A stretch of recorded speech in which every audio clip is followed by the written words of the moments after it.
evening, everybody, and welcome. Good evening, ladies and gentlemen. Welcome to the 2018 second semifinal of the Pitino USL Premier Development League. Foothills FC from Calgary, Alberta, Canada, against Chicago United. Dave Stanish and Nick Ledgerwood along for the ride with you one more time from Okotoks Composite High School in Okotoks, Alberta, just about 5 minutes south of South Calgary, as a tremendous crowd builds here today, and we're thanking you very much for joining us for the pregame show. I had a chance to talk to both coaches, both Chicago's Stephen Bodie and Calgary's Tommy Wielden Jr., and they had definitely different perspectives on how to approach today's game. We'll start with Stephen Bodie's comments earlier today.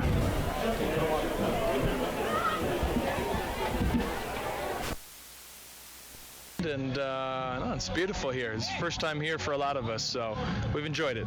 Elevation change a worry, because the American teams, the California, Oregon, Washington teams have definitely had difficulty. Yeah, no, we've taken it into account, right? It's another challenge, right? I think there's a lot of challenges when you come up here, but I don't know if I'd say a worry. You know, at the end of the day, it'll be what it'll be. So. How did you guys finally solve Des Moines after struggles during the regular season? I don't know if we solved them. You know, I mean, Des Moines a great opponent. They were built, I feel like, in a lot of ways to win this league, and it's a credit to them.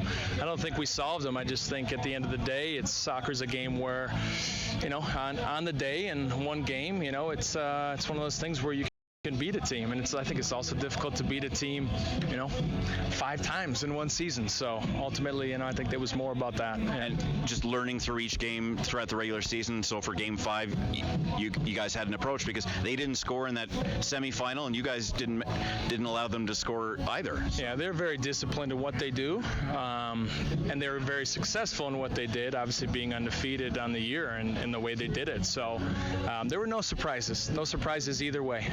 I just give a lot of credit to our guys, because ultimately on the day I felt we got the best of it. But I mean, listen, they got us 4 other times, so yeah, it was what it was. What's been the key to your guys' role right now? Because 4th seed in the Central Conference and rolling up against teams that had zeros in the loss column. What's been the key the last 3 weeks, let's say?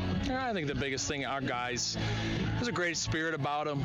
They really enjoy playing together. They enjoy the challenge. We have all college guys, and, you know, listen, we're playing against teams now that have mostly older players, or a mix between college players and older players. But at the end of the day, for our guys, they enjoy the challenge. You know, so coming up here, this is another challenge. And, you know, again, I think when you enjoy what you do, enjoying your teammates, it helps a lot, you know, as these challenges come up. So no rocket science or nothing, you know, I guess magical. It's just, you know, these guys are enjoying it, you know, and we've been able to get results, which has been really positive.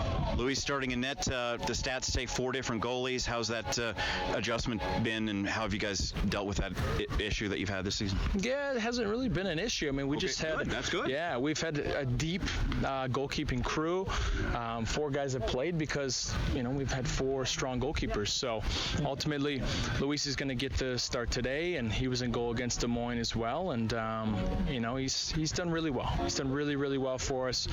But it's been by committee. We've had 4 goalkeepers ultimately that have, you know, done a good job for us this year and gotten results for us. So that's a good problem for us to have. And scoring's been by committee as well. Nobody with more than 3 with you guys. Yeah. Calgary a little bit different based on the numbers. Just obviously maybe not intentional, but just how it's turned out that you have such a wide variety of goal scorers. Yeah, we do, and that's also, you know, I think again a testament to our guys. You know, goals, assists as well, all spread around. I mean, I think ultimately there's some teams, you know, Calgary's one of those teams that have, you know, one guy with 10 plus goals, and we don't have that. But for us, again, you know, it's in line with the rest of our team. It's in line with kind of how we've been. We've been a tight-knit unit. It's not necessarily one star, but guys have stepped up at key moments, so that's helped us a lot. And our thanks to head coach Stephen Bodie of Chicago FC United for taking a couple of minutes during the warm-up to chat with us today. And now we'll go to Foothills FC coach Tommy Wielden Jr.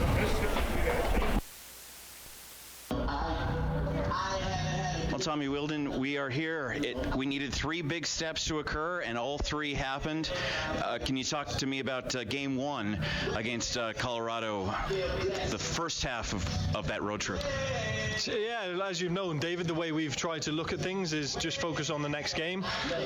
Once we'd won the game against Sounders, we paid our attention on Colorado Rapids, did our homework on the video, their style of play, put together a team that we felt could beat them, and a style we could beat them, playing the best we could do. And to be honest, I thought we were very good.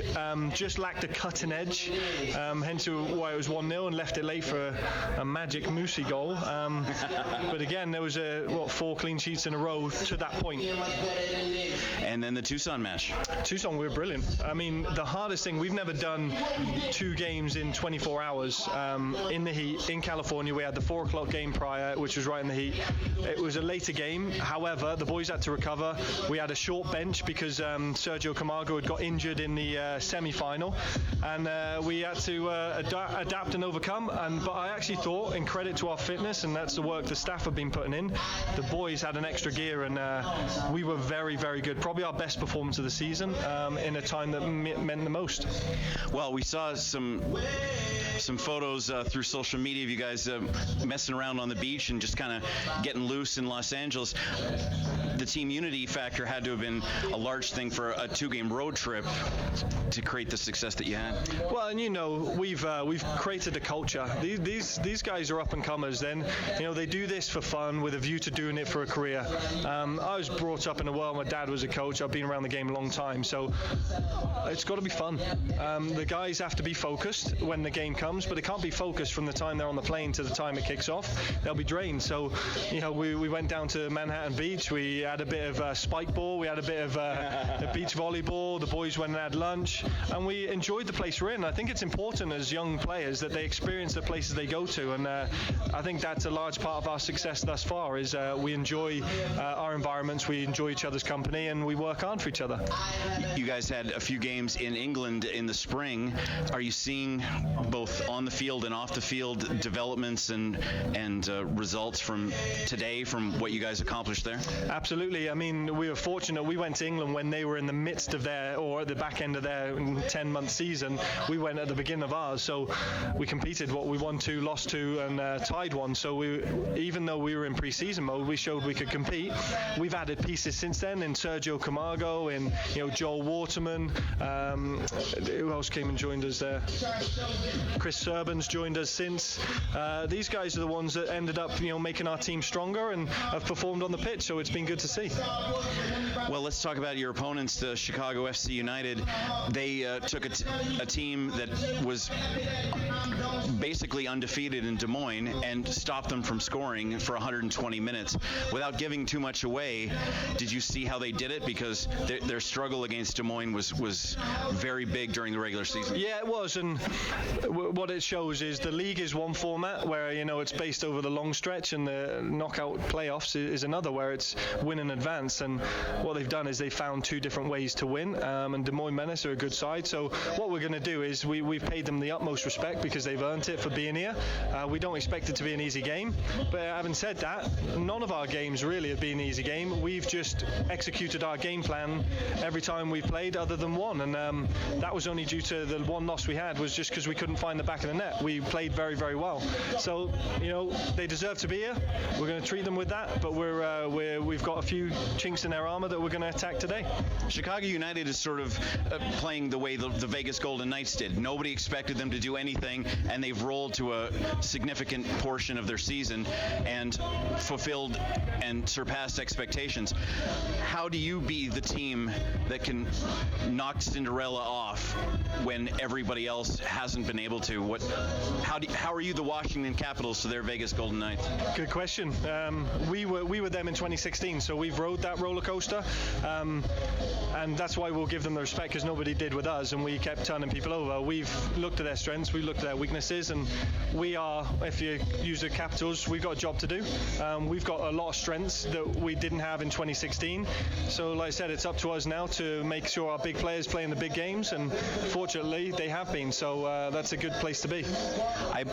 They've had some interesting goal scoring lines the whole season. I imagine 1-0 or 5-4. You guys are comfortable with if either one comes up. Yeah, listen, this group doesn't give up a lot of goals, but we always score. So that's something that we're proud of. But we've talked about this term, hunting together, but we also have another one about being bulletproof. No matter what goes on, whether there's sending off that we had against Portland Timbers or there's a goal down, goal up, we find other ways to come out with it. So mentally, this is probably one of the strongest groups that I've ever worked with, and technically, tactically, they're very, very secure in what they do for each other, and it's been a really good group to work with. I've seen in the home games here that the back line will jump up into the play, and the forwards will fall back if necessary. The midfielders will fall back to the back line, and then obviously the defenders can use those wind sprints from practice to zoom back to where they need to be. How effective of a weapon is that, where all 11 different guys scored for you guys this year? Yeah. How 11 different players comfortable on the offensive side of the half? It's brilliant. You only have to reference some of Moses Danto's quotes when he's our top scorer, 11 goals. He always says it's about the guys, and that just shows the class of the kid. And you talk about Marco Carducci, who's had 5 shutouts in a row. He talks about the people in front of him. That's the type of ability that these lads have, and they're humble in nature and hungry in their attitude. And you pointed to 11 different scorers. We can score in any way. So if you want to shut down Moses, Ali Musi, Nico, Carlos, Bruno will be there. We're dangerous from set plays. We've scored a third of our goals from a set play. It's something we work very hard to, and you've seen that in the World Cup, how many goals were scored from that. We're working on what we call our Maverick today. So, and finally, 2 big advantages: elevation and Moses. 2 things you didn't have last week. Correct. So we'll take that, and we've got a very, very good home record since our inception in 2015, and we plan to maintain that. Once again, thank you very much to Coach Tommy Wilden and to Coach Stephen Bodie of Chicago FC United and Calgary Foothills FC. It is the PDL National Semifinal number 2. Just concluding with the anthems in front of a very, very good crowd here tonight.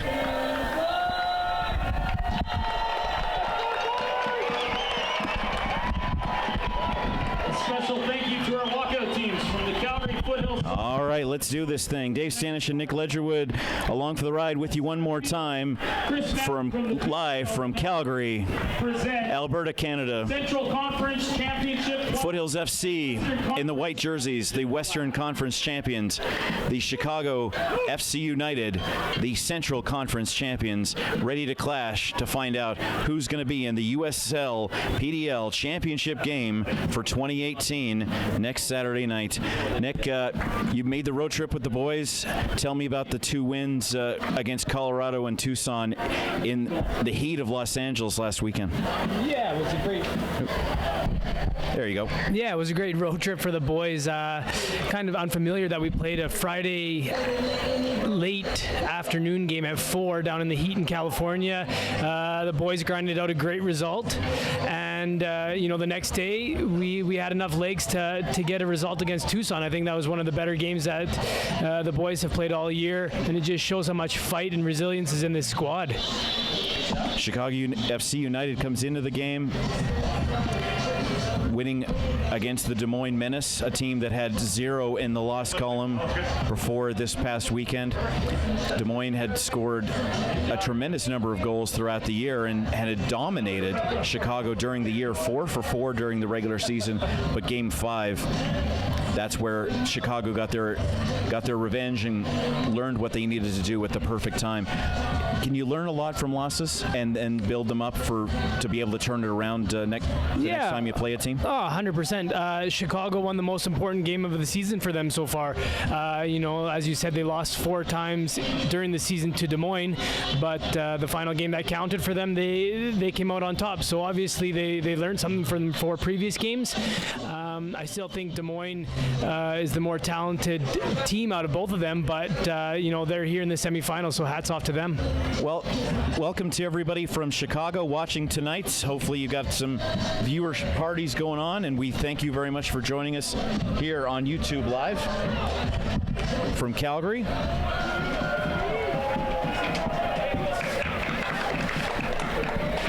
Now let's put your hands together and make some noise for your... Let's tell you about the starters for Chicago in net.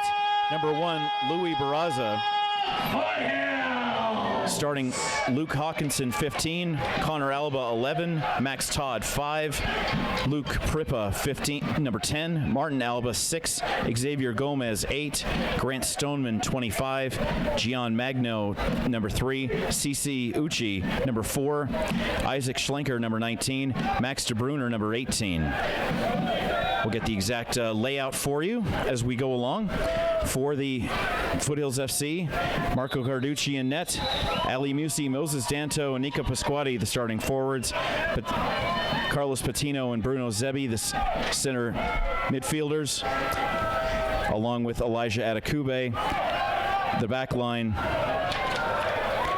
Chris Serban, Dominic Zator, Jay Wielden, and Dean Northover. Once again, Chicago in red, Calgary in the white with the green horizontal stripes. The officials in yellow. Louis Barraza in orange, Marco Carducci in his standard lime green, and Nick and I in three-piece suits up in the 25-degree heat. We thank you very much for joining us. Once again, Chicago going left to right, Calgary going right to left. And Nick, I know you've probably answered this question 100 times, but how do you approach a team you've never seen, but they've never seen you?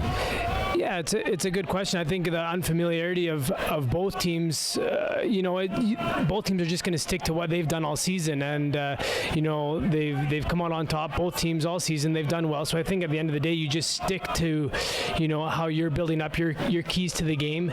But also the last week, I know Foothills has been watching some video on Chicago and just trying to see their tendencies, their attacking tendencies, and where they have holes in defense, where we can get in behind them, get in between the lines, and where we can find our opportunities. So definitely a little bit of video helps the guys. National semifinal number 1, Reading United and Villages FC from Florida are headed to extra time, scoreless after 90 minutes. We'll keep you up to date on that game, and hopefully you've got a split screen on YouTube Live. Chicago playing a 4-4-2 with Hawkinson and Xavier Gomez out front. Left to right, Magno, Uchi, DeBruner, and Schlenker on the back line. Moses Danto goes down, number 9. You may know him from the statistics leaders in the United States, USL, PDL. There's too many abbreviations. He's got 11 goals this season and did not travel to the United States, so that tells you about his per-game production. I can imagine he was, of anyone watching who wasn't with you guys in LA, Moses was cheering the loudest.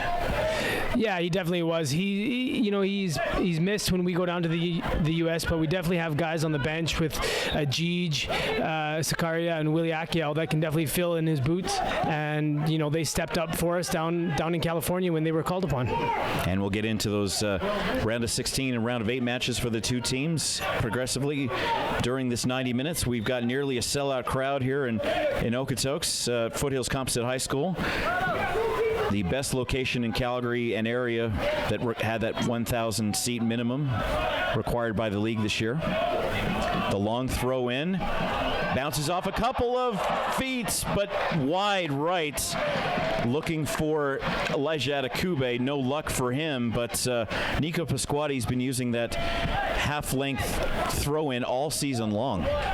It's a great weapon to have. It's almost like an extra corner kick for us, and it's been working out all year. It's a good set piece, and you can just see how dangerous it is there.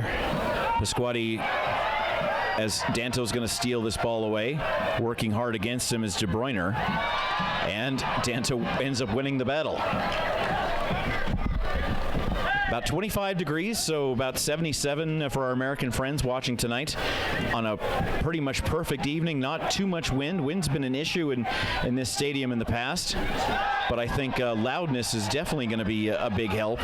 And we've still got people coming in the front door. That's what social media is all about, and promoting this game, Nick. And not seeing empty seats has got to be a huge motivator for these guys. 100%. It's almost, everybody says it's the 12th man on the field is having all these fans pack Cross. No luck on the header for Ali Musi, number 11. Having all these fans pack in and help us out and cheer on the guys and just be there to support. We have the beer gardens over there that's already full and packed and loud, but not only that, we have all the local soccer teams out here helping support us. Yeah, the little guys are here tonight, which is a huge help. The beer garden's on the left side. The kids section on the right, no coincidence about that. And the Foot Soldiers supporters group already warming up for next April with the Canadian Premier League set to premiere. And a lot of these players could and should be involved. Moses Danto getting involved a little bit too much with Gian Magno, number 3. Crowd responds accordingly, but play continues. The cross, no one there. Loose for Musi. A slow roller, no trouble. Well, maybe a little bit for Louis Barraza, as Calgary has the majority of the offense so far, Nick. Yeah, I think that was kind of the game plan that the Foothills wanted to stick to. They wanted to get on top of Chicago here in the first 10 minutes and kind of ruffle them and see what they have.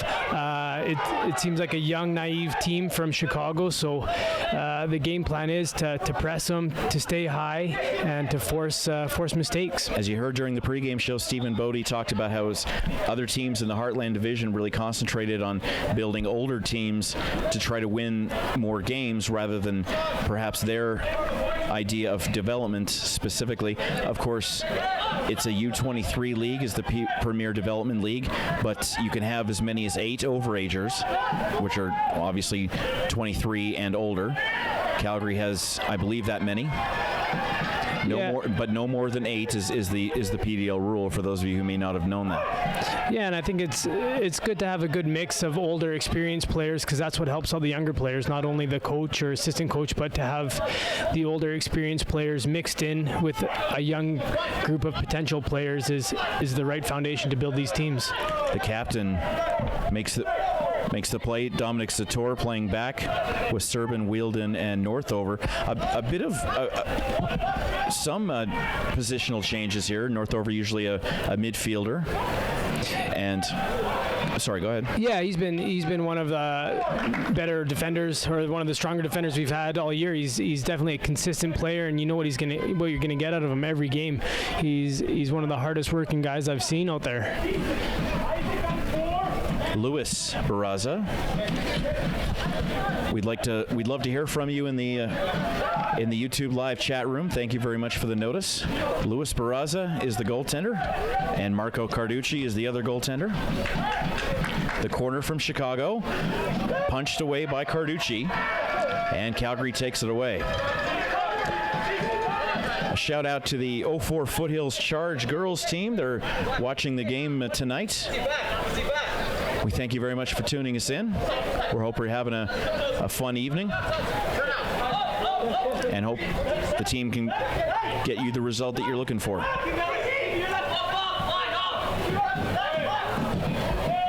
Trying to send it through is Chicago. Header by Zator, the captain, and that ball ruled in favor of Foothills FC. No score, 8 minutes in.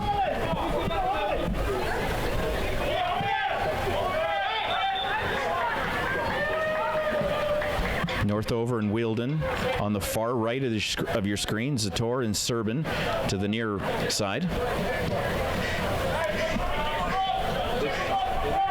And here's Dominic Zator. Jackson Farmer, normally that far right back, but he is on the sub list today. Had some struggles with injuries. Sergio Camargo had a knee problem in the game against Colorado, and we got a Chicago player with a bit of a knee problem here after a bit of a collision. Referee will rule in favor of Chicago.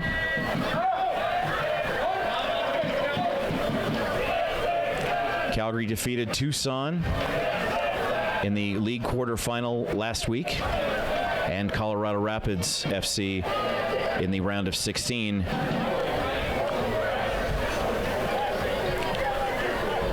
That tournament hosted by Golden State Force, who got upset by FC Tucson in the opening round. Couple of 4 seeds. Chicago won the Central, and Tucson defeated Golden State. That one headed up and down. Trying to make a play is number 6, Martin Alba, and no luck for him.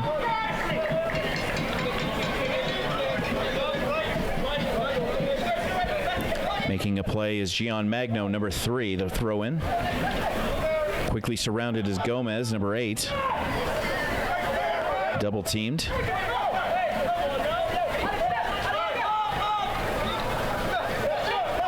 Perpa across. Once again knocked away by Zator.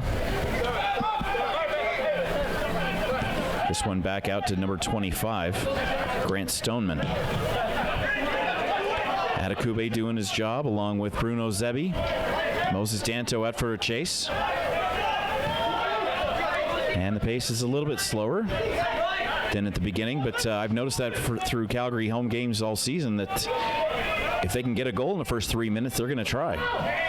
Yeah, they're definitely not scared to press high and try and force the team into errors early on in the game, and I think that's what they've done all year. And why change it? They've been successful in the beginning of the season doing it. Derek Illingworth is our head referee. Michael Mand and Guy Napport are the side officials, and Dustin Friesen is our 4th official under the tent. Calgary's wanting to build from behind. Almost avoided a giveaway. Narrowly avoided it. Elijah Adekube, number 14, took that one. And this is Dean Northover's chance. Cut through the middle. Nobody there except red shirts. This is Luke Perpa's chance. Xavier Gomez trying to outrace the competition. Going wide to Magno. Far side, well covered against Ali Musi, number 11. Musi's going to win that battle. Tommy Wilden shouting instructions. The Foothills FC bench to our lower right. The Chicago bench to our lower left. And, of course, listener discretion is advised. This is the internet, but you never know what coaches might say out loud. Carlos Pitino trying to cut across for Moses. No luck for him. Gian Magno trying to make a play at the far side.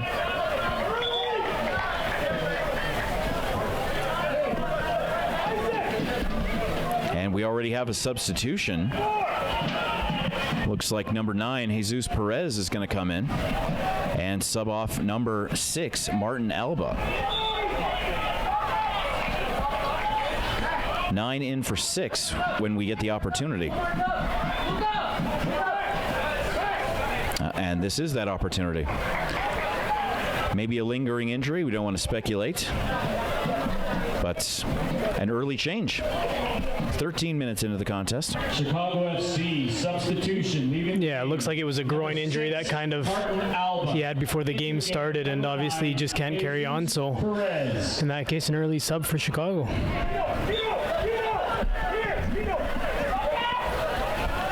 Once again, Pasquati headed away. Another header by number 15, Luke Hawkison. 3 goals on the season. Cutting across again over everyone's heads. Definitely a different distribution in scoring for these 2 teams. 2 players with 3 goals, Hawkison being one of them for Chicago. Of course, Moses Danto, as we said, leads this team with 11. And obviously, he's not the kind of guy that cowers away from being challenged based on his success. He probably relishes it, right? Yeah, especially, not being able to play the last 2 games away. He's definitely looking forward to this one at home with a sellout crowd here. Yeah, we are as close to a sellout as you're going to get. Martin Alba pulled his groin in the pregame warm-up. And obviously, 13 minutes was all he could handle in game action. Going down, the 2 number 8s collide, Gomez and Zebi. This is Moses' chance. Danto gets stood up.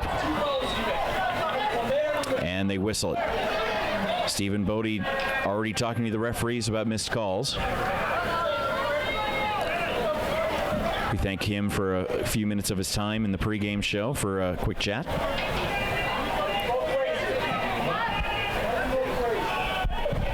Chicago in the red, trying to make something happen, left to right. Marco Carducci out to chase. And ready to slow it down as they build from the back. I know we've been talking about it all season, Nick, but for our new viewers, this is not an unfamiliar strategy for Marco to kind of set the pace as the team wants to build from one end to the other. Yeah, it's up to him when he gets the ball at his feet or in his hands, if he wants to distribute it quickly or if he wants to kind of push the team up and move everybody forward. But I think for the most part, you'll see him trying to play out of the back today. We got a back four that love to have the ball at their feet and love to play. The surface has gotten better and better by each game here at Okotoks, and so there's no need for him to, bomb it forward unless he's on a quick counterattack or if he sees something. Looking for Moses Danto surrounded. That one caught a bit of the wind. No problem for Luis Barraza.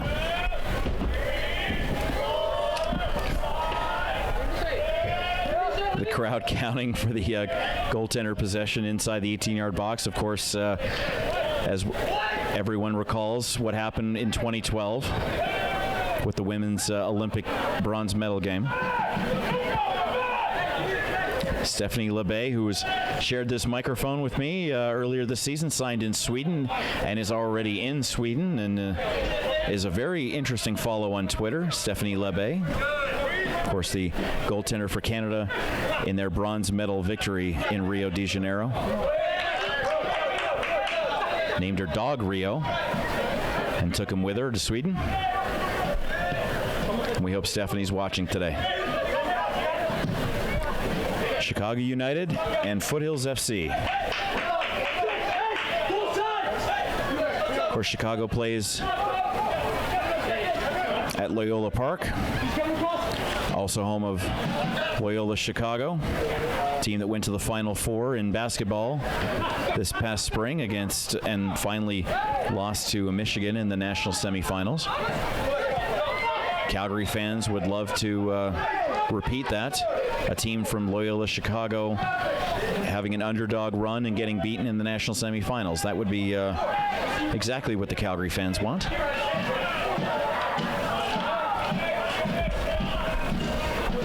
Bruno Zebi, number 8. Out back to Zator. He's got Serban to his left. Play to crawl right now, Nick. Yeah, I think both teams have kind of settled in, and now they're struggling to get through the thirds. Most of the possession being with Foothills, but nothing too serious going forward. I think the boys need to just move the ball a little quicker from side to side, and gaps will start opening up. But yeah, just kind of a stalemate right now. Magno, Uchi, De Bruyne, and Schlenker on the back line. Perpa, Stoneman, as this one's going to get through that back line, possibly. Trying to make a play is Pitino, cuts it across, and there's the first big save for Luis Peraza of the day, and the crowd responds. And now Perez, of course, and number 5, Max Todd, the midfield for Chicago United. This crowd's ready to explode if they can get what they want.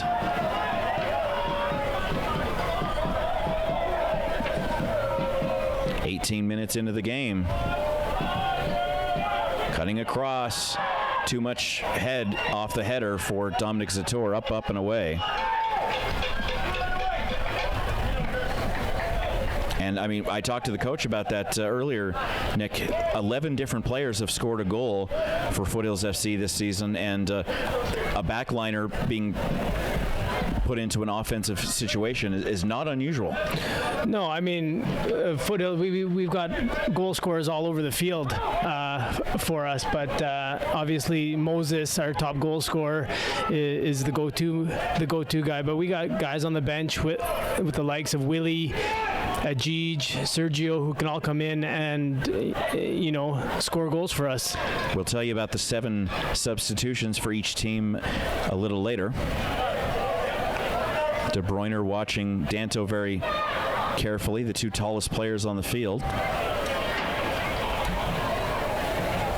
Another throw from Biscotti, looking inside for Moses this time. Chicago read that well. Another one over everyone's heads, and it'll roll out for a goal kick.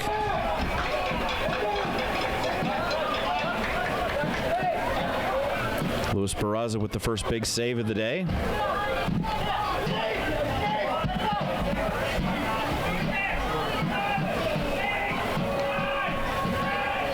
Nick, can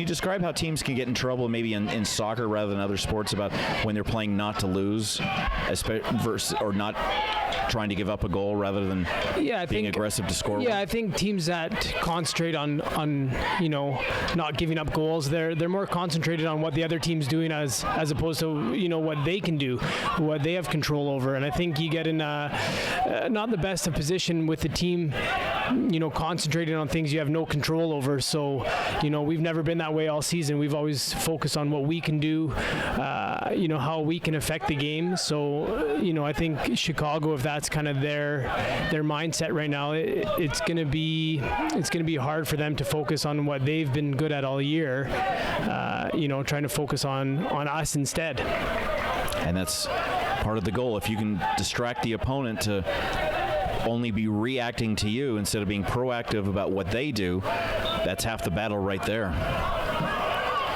That play ruled in favor of Chicago. Foothills FC substitutes include Jackson Farmer, number 5, Joel Waterman, 24, Ajij Sakaria, Tofa Fakunle, Sergio Camargo, and Willie Akio. Sort of like the second forward line, Fakunle, Camargo, and Akio, that have all been rotated as starters and have been effective at the front line. Probably the MVP for Foothills FC so far, Dominic Sator, playing that left center back position, has had half a dozen good clearances so far today. Yeah, I mean, that's why he's the captain of the team. He's a great leader, and he's a great defender as well. He organizes the back line, and he's definitely very important for the team in his tackles, clearances, and building up the play from the back. Gomez goes down for a moment. Once again, ZB in there. The 2 8s get involved once again. And that one cleared away.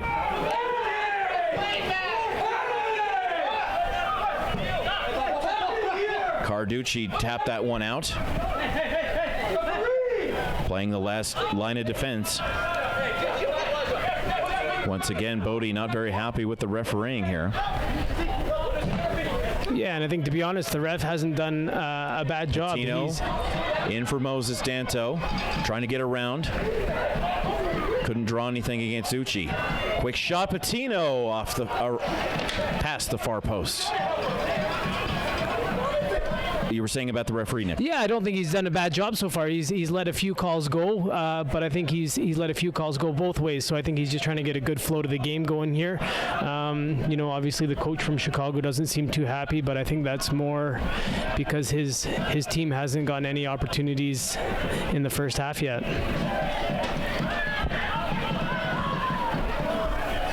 Luis Barraza.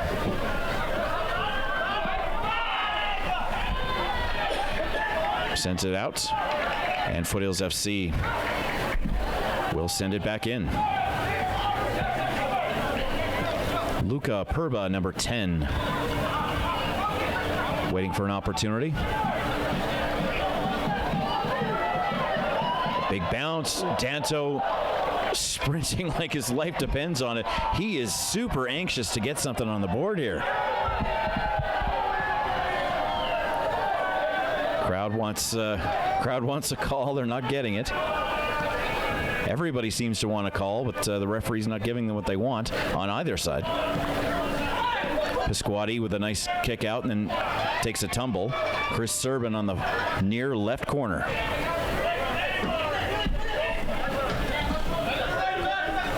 Out to Zator, trying to find someone in the middle. Well read. Grant Stoneman took that away.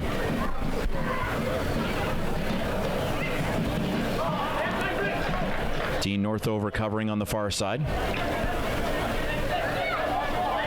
Probably about 50 yards away, so I apologize now for if we can't pick out the numbers, but white on red is helpful, that's for sure.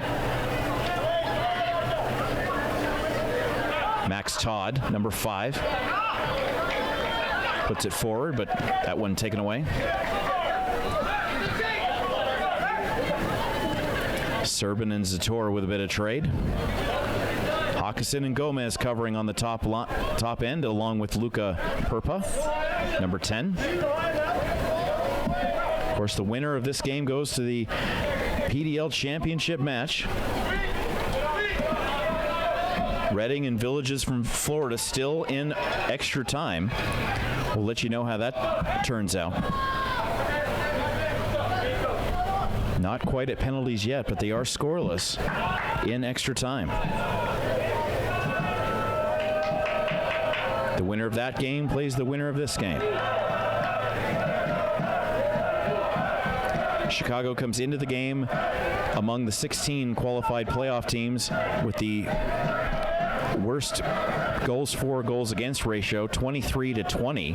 Calgary surrendered fewer than 10 goals all season long in 14 games. 5 clean sheets in a row.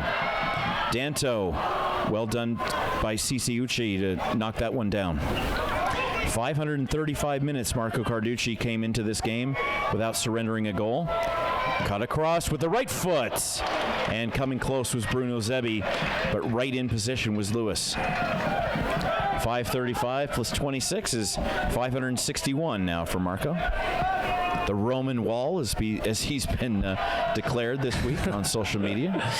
Yeah, the social media has kind of got on top of that, but I think it's great for the whole team. It just shows, how hard defensively this team works from the front line all the way through to the back. It's not just the defenders, but it's everybody putting in the work here.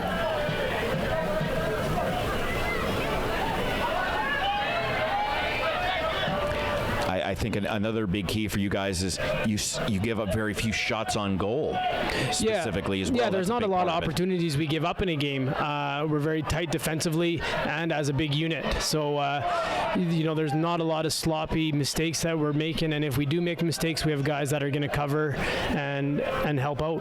Nick Ledgerwood, of course, joining me today. He is an injured center midfielder for Foothills FC. You've been out a couple of months now, I think. Yeah, I think going on 6 weeks, so it's a little frustrating, but at least they found a second job for me up here. Well, believe me, I appreciate it. I know those World Cup guys can do it by themselves and do a tremendous job. I didn't know that a goal could be delicious. Now I know. Right? There's so many words. So many words to describe it. Why didn't I write them down all season, all World Cup?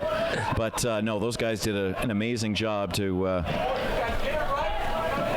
call those games by myself. But Nick, I do appreciate very much you being up here. Of course, no, I enjoy being up here. So it's a better view up here than down there, anyways. Well, plus the World Cup teams, their numbers are also on the fronts of their jerseys, which would be a nice helps, change. Right? Yeah, it would be nice. But that's for next season. Zebi, Gomez and Zebi again. The eights collide. Atakube, number 14, taking Nick's spot at center midfield. And we talked about that against Seattle, how great of a job he's done there. Yeah, he's done a great job all season. He's the one that links the defense to the offense here for us, and he controls that midfield. He's done it all year. He's won some huge tackles for us, and he continues to impress me in midfield at such a young age. Max De Bruyne sends that one out to his teammate, who sends it all the way through. And if we host the PDL final and the Villages team is watching, can you put numbers on the front of your jerseys next week? We'd appreciate it. Numbers and names to help us out. Yeah, that'd be nice. Chris Serban. Well, I remember the first nights we played here last week of May. snow had only been gone for a couple of weeks. I was telling the guys from the league who were here, who grew up and work at the league office in Tampa, that, yeah, second week of May, we still have snow on the ground. And needless to say, the last week of May, those first two games you guys played, the laundry person had quite a lot of work to do because the white jerseys were pretty filthy after the games were over. Yeah, there wasn't a lot of grass on the field when we started out here, but I must say the field's looking good. The crowds definitely made it out to support, which makes the atmosphere just that much better. Foothills Composite High School in Okotoks, just south of Calgary. Of course, the other type of football is played here, so we might see a couple of field goals, but they won't count unless they go inside the iron. Crowd does not like that call.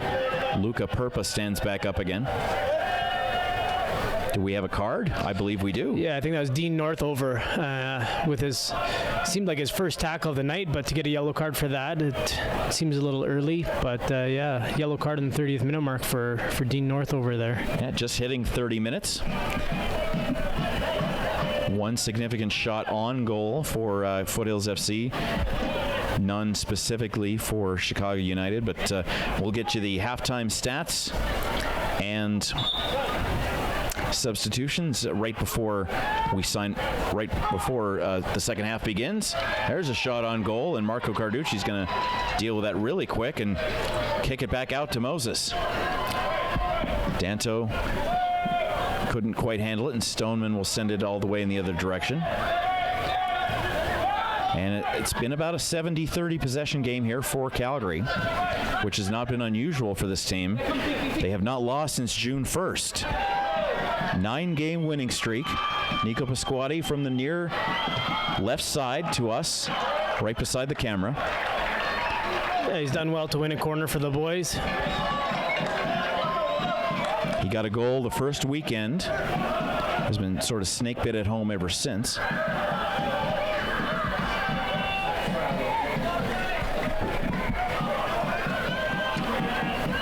All the corners, almost all 4 corners have been used so far, 3 of the 4.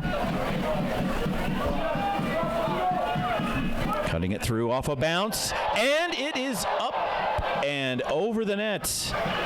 The crowd was hoping for an own goal there against number 25, Grant Stoneman, but a lucky bounce off of his body and a play with a bounce there. It's sort of like hockey sometimes, where when it takes the bounce off the field surface, you never know where it might go, and Stoneman got extremely lucky there. Yeah, just putting the ball into dangerous areas. You never know what's going to happen.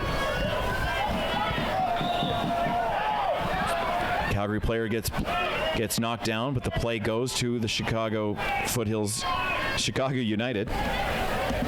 We're the Foothills. What am I talking about?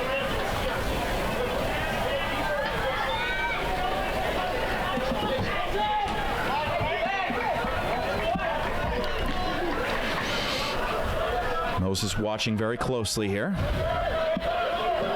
Like to get himself to an even dozen if he could on the season. He had a deal with Coach Tommy Wheeldon that every time he scored, he got to borrow Tommy's car. He got 4 goals in a game about a month ago when we were forced to go to our indoor stadium because just a significant rainfall the night before. And 4 goals. So that was the car, the insurance, a full tank of gas, and I believe a wax. So Moses has had fun, and I think this is just a fun group of guys, is it not? Yeah, it's a great team to be with. There's no egos on the team. There's nobody here that doesn't think thinks they deserve to be somewhere else. So it's just a real tight-knit group here. Reading just scored against Villages to take a 1-0 lead. There's still time left in extra time. We'll keep you up to date on semifinal number 1. We're in the middle of semifinal number 2.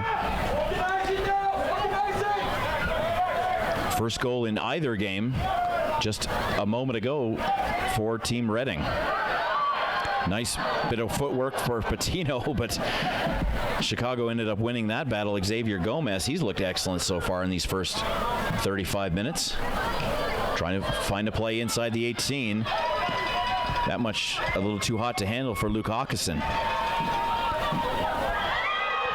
Another steal. It's a 2-on-1. Couldn't make the play. Ali Musi would have been a little bit offside, so he didn't proceed too much forward to take a chance. But turnovers and takeaways are gonna inspire this crowd. Yeah, just needed a little bit better pass from Nico Pasquati going across there to at least give Ali a chance to get on the ball. But here we go again with the Pasquati throw in.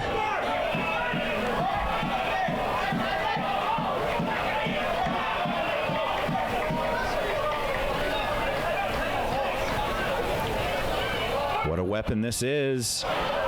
Quickly headed away. Well done by Grant Stoneman, number 25, playing that center midfield position. Nice move around. Another cross. Header. Loose in front. Zator was there, but so was Luis Barraza. They're tempting us here. They're getting very, very close, but Barraza was able to read that pass very, very well and anticipate the ball headed to Dominic Zator, number 4, who in no time flat is already on the back line. That's why you do wind sprints in practice, right, Nick? Yeah, it's all the training, all the hard work that pays off here in the playoff games. I always wondered why we did wind sprints. Now I know why. And we have a yellow card after that trip. Ali Musi goes down. And the yellow is going to be against De Bruyne here, number 18.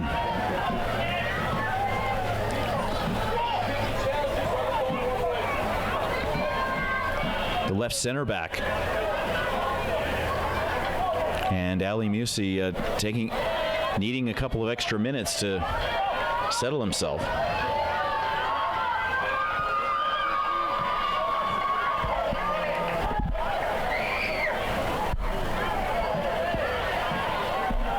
Still 1-0 Reading, leading Villages. About 2 minutes to go in that one. Of course, YouTube Live, the official video source for all things PDL. That one slides off the head of number 19. Looked like Schlenker got a piece of it.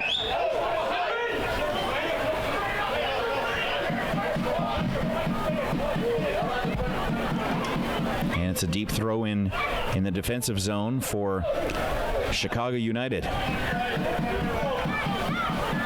The Central Conference champions against the Western Conference champions here. Surrounded by red quickly was Luca Perpa. And Perpa takes his man down. And the play ruled in favor of Calgary. So De Bruyne with a yellow card and Northover with a yellow card.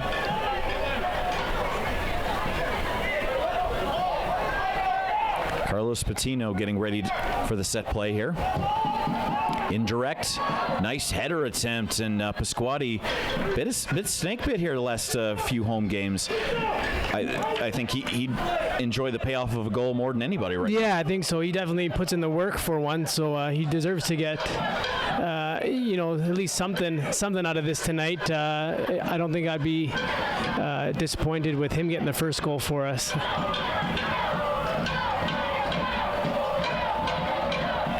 Crowd really trying to rev this team up. Luis Barraza. Header by Jay Wielden, brother of the coach. Pasquati gets tackled down, and that's number 25, Grant Stoneman. And that's a card for Stoneman. Yeah, that's a bad tackle right there. That's obviously a yellow card for the center midfielder from Chicago.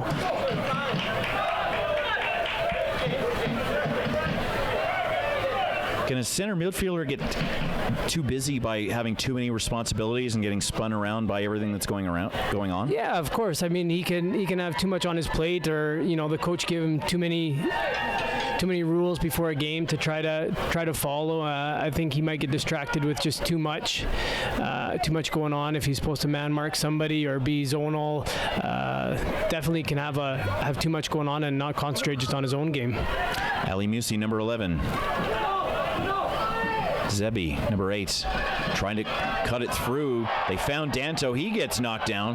Now the audience wants a call every time a player hits the turf. True supporters there in the back. They want to call for everything, right? There you go. That's exactly right.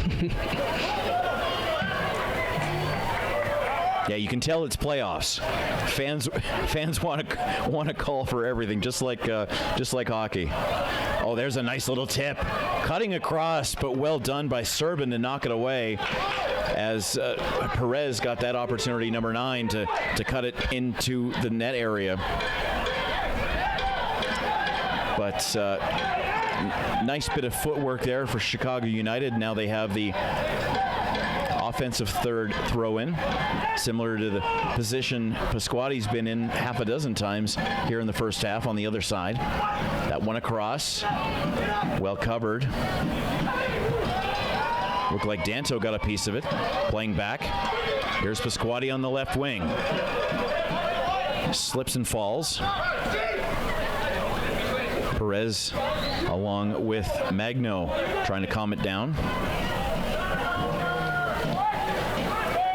Village is desperate to find a goal here, but Reading trying to kill all the clock they can in semifinal number 1.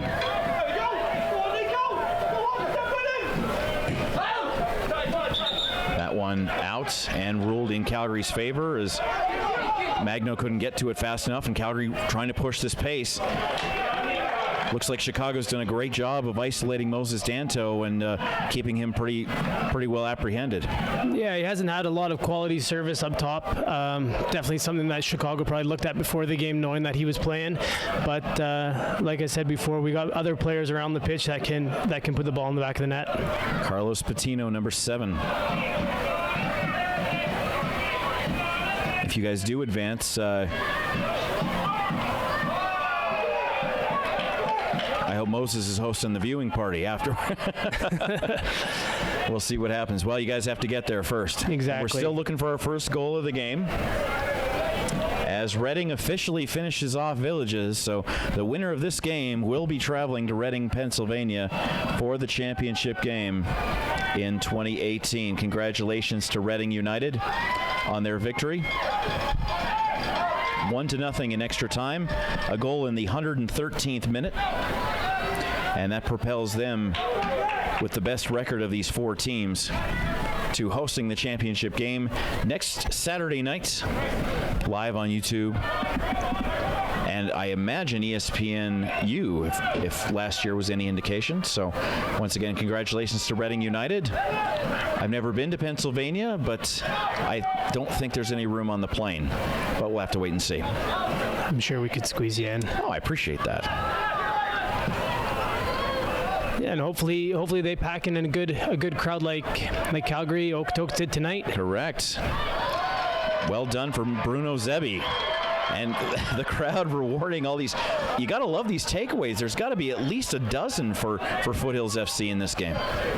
Yeah, but unfortunately, like, Bruno put in all the hard work to get that ball back, and then it was just a sloppy ball forward. We need to kind of concentrate on that ball after we win it. A lot of ping-ponging in this game.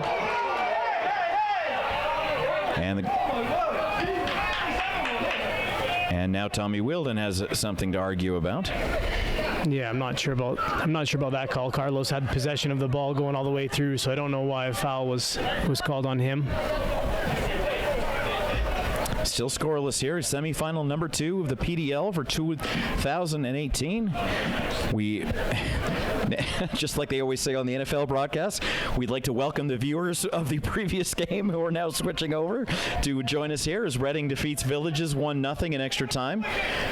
All the Reading, Pennsylvania fans and Chicago, Illinois fans tuning us in here from Calgary, Alberta, Canada for semifinal number 2, Moses Danto and Foothills FC 0, Grant Stoneman and Chicago FC 0.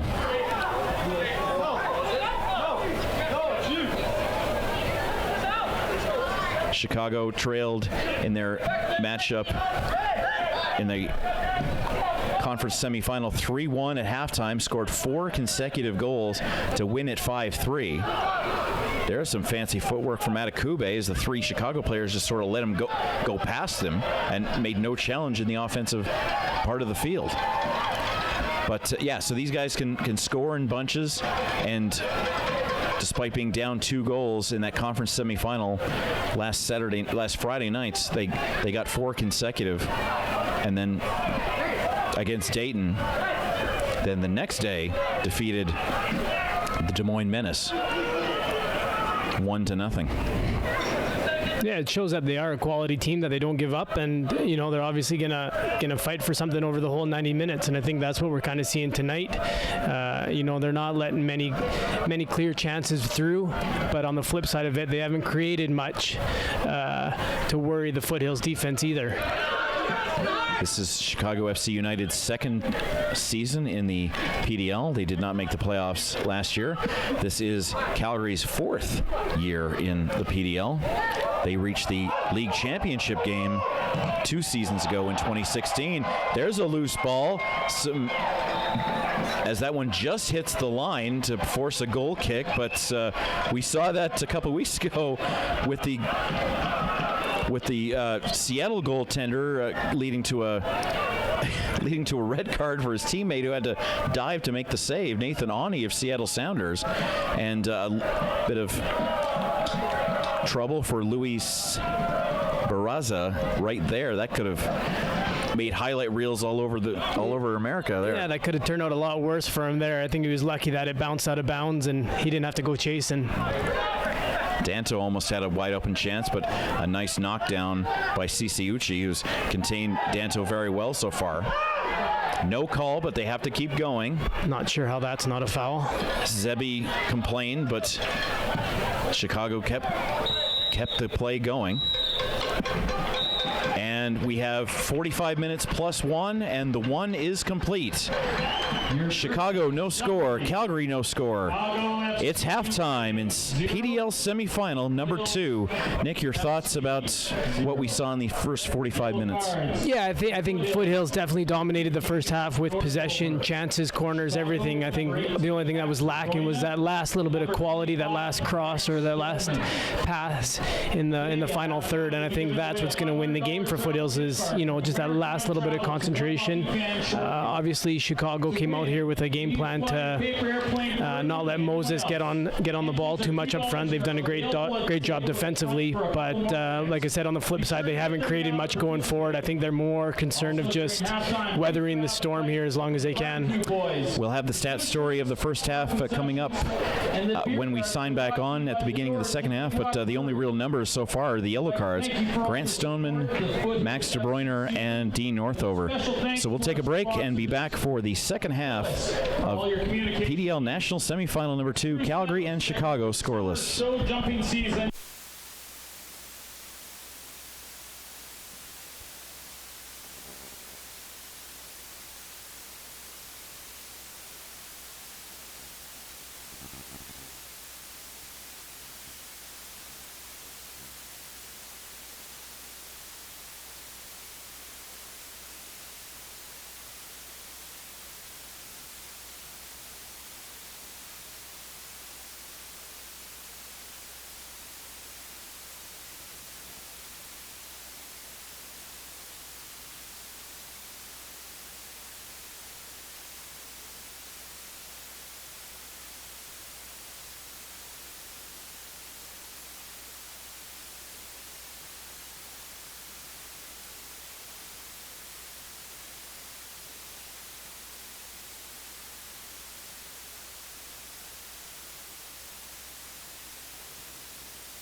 Welcome back, folks. They decided to interrupt a paper airplane throwing contest to play a soccer game. How about that? These referees not wasting any time here. It's getting serious out here. You thought the paper airplanes against Seattle 2 weeks ago were impressive. Holy cow. These were world record close type of paper airplanes tonight. $500 gift card to the winner from Maritime Travel, so we thank them for their participation with Foothills FC in 2018. Some halftime stats. Foothills 7 shots, Chicago 1.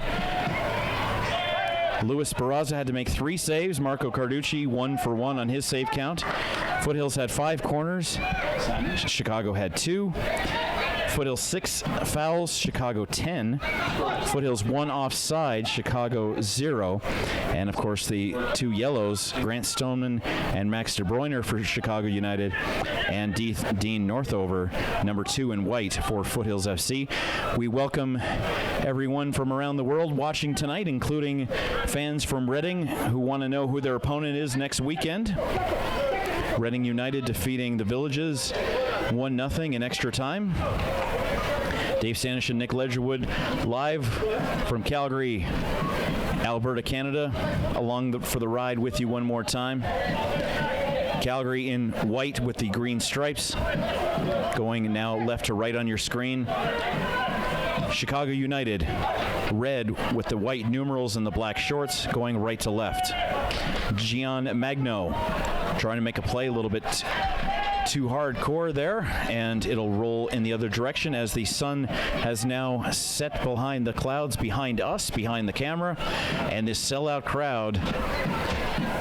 Beer gardens to the left, kids section to the right, and the loud crowd in the middle, ready for the second half. I was telling the officials from the PDL who flew up from Tampa to join us here tonight that these fans, it's like we were saying, same as hockey, they want every call once it's playoff time. Yeah, they're definitely going to be behind the Foothills team all the way. No matter what happens, no matter which way the call should go, the true fans will always want it going their way. Shouldn't be too long until we see the floodlights be turned on here. Looking for Danto with the header. Well done. He's been covered exceptionally well by Max De Bruyne from Chicago United in this 47 minutes that have taken place so far. What have you liked from Chicago so far, Nick? Yeah, I think they're sticking to their game plan. They're not letting a lot of quality chances through. De Bruyne on defense has done extremely well, man-marking Moses on every set play. He's almost taken him out of the game so far. But other than that, not a lot of highlights from Chicago, just a hard-working team. They haven't created a whole bunch going forward. But in saying that, they're quality in the back, and they haven't let a lot through. So, hopefully the second half opens up a little bit more, and we see a little bit more quality chances for Foothills at least. Isaac Schlinker, number 19 in red, throwing up and over. Sent to that far section. And Chicago will get another chance. Of course, Chicago coming off their 1-0 win in Des Moines last week. A goal in the 76th minute from Gian Magno, number 3. Perpa, and got 2 goals in the conference semifinal match against Dayton on Friday night, the 3-1 deficit that became a 5-3 victory. Perpa with 2. Connor Alba with 1. Alex Alfaro with 1. And Max Todd with 1. Max Todd, the only starter among the scorers among those 5 goals that I mentioned. No substitutions for either team at halftime, which is not unusual for Foothills FC or their opponents. Moses Danto surrounded by red, right foot, who knows what might happen, and no problem for Luis Barraza in the orange jersey. No time for fancy footwork, just put it on net and let's see what happens. Header from Sator sends that one away. Still working with Jay Wielden, Dean Northover, and Chris Serbin on the back line. There's Northover, along with Nico Pasquati and Bruno Zebi. Jay Wielden having to be careful. Chicago looking to create any sort of takeaway they can manage. Chicago players not happy about a call that they received against them. And Marco Carducci 1 for 1 in the save column in the first half. Calgary with 3 shots on goal, 7 shots at the goal, so 3 saves. Looked like Chicago players stepped out, but Calgary creates the takeaway regardless until right there where Bruno Zebi's Moses Danto, number 9, called for the offside that he's not a big fan of, and Tommy Wilden saying, get back into the play and stop talking to the ref. Yeah, I think that just shows exactly what this game's been lacking so far, is a little bit of quality in that final pass. Foothills have gotten into great positions, but it's just that last bit of quality that's been lacking. So hopefully the next 45 minutes, that's what's going to change for us.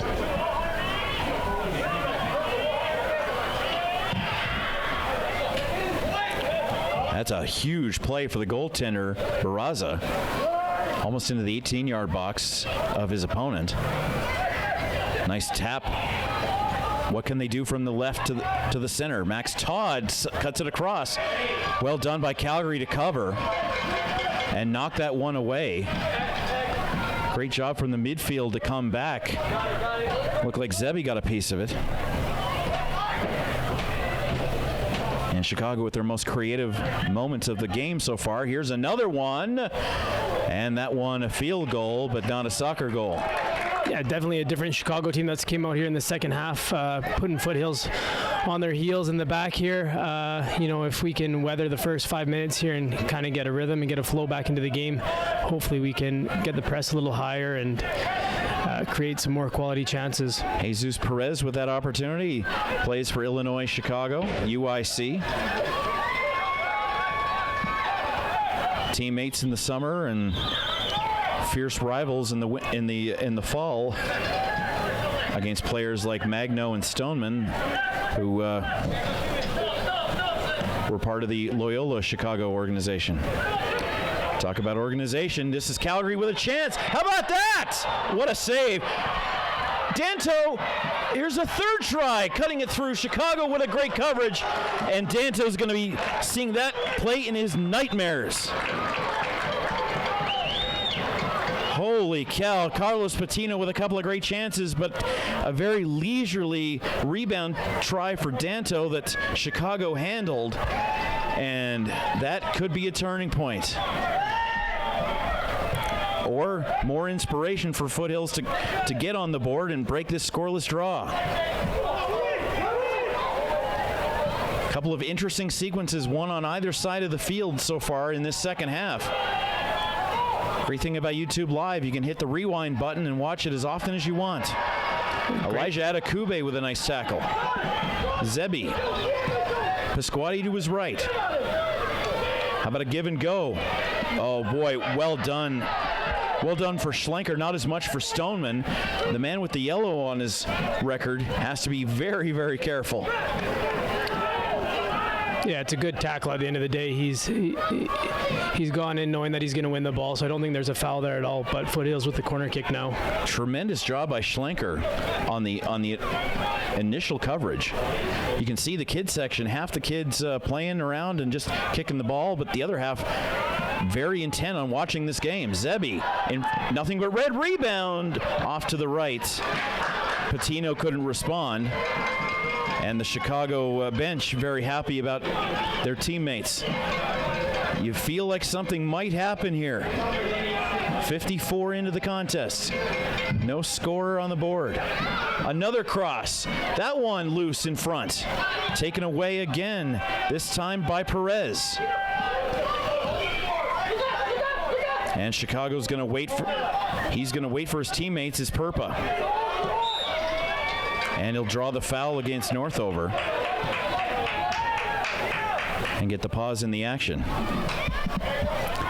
Once again, quality once again, Nick, but not finish.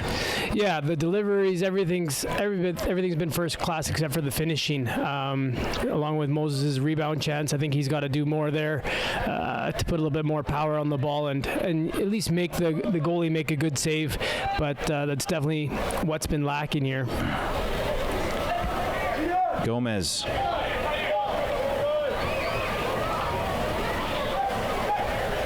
Look at all the movement in front. Looking for the indirect connection. Another great punch out by Marco Carducci. Musi trying to get out of his own way. Forced backwards. Serban trying to escape. Great job by Magno to put the pressure on in the offense.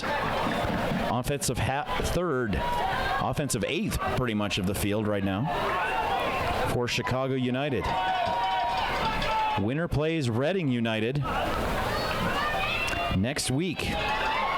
And as we had it confirmed, in a location to be determined. So Chicago, you might be hosting next week. Sorry if we gave you the wrong impression that it was impossible. Musi kicked it way back, and the close-in pressure now, these guys are only inches away from each other, especially the ball carrier, Nick. Yeah, it's one of those things, it's a miscommunication, I think, where maybe they should pass it and not dribble into each other.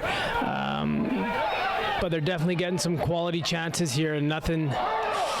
That one way, way out of town. Everybody knew it from the moment. Yeah, from the moment he hit it, it wasn't. Bingo, that's exactly right. But, this is not a random game the first week of June. This is a national semifinal.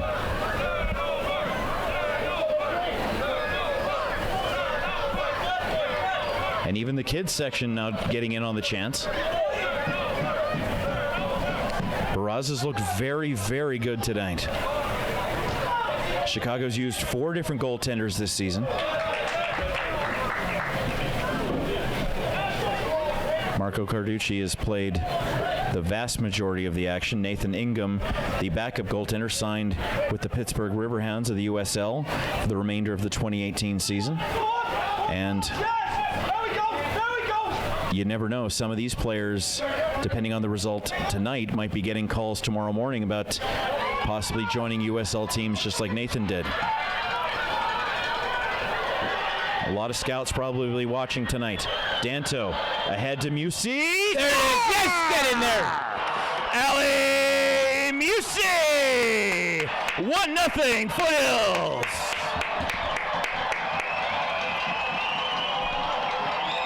How about that?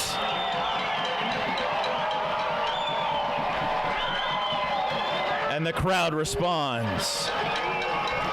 That's a great counterattack. I think it was Moses who played the ball through to Ali. We have a replay opportunity here. Moses into Ali Musi. A quick little move, shake around a couple of players, spinning.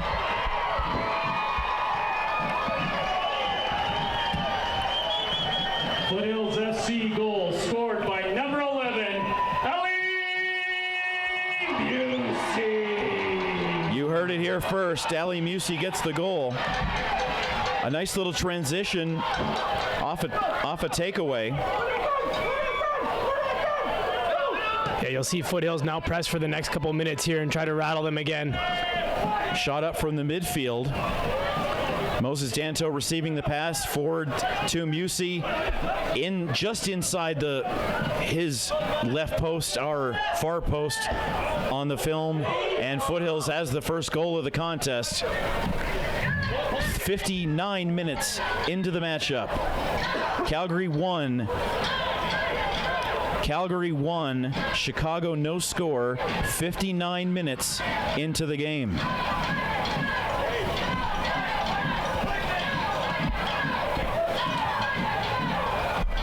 And the crowd went crazy. And Danto could have another assist here. Pasquati across. Cleared away, but only for the moment for Chicago United. Calgary 1. Chicago no score. Musey in the 57th. And the tension builds. Reading United somewhere, someplace. Danto off his arm, off his elbow, in fact. No wonder it went down to his foot so calmly. And he got it done. Chicago read that one well, but a quick transition as we watch the replay, Nick, and Danto receiving the pass from the midfield. The advancement up to Musey.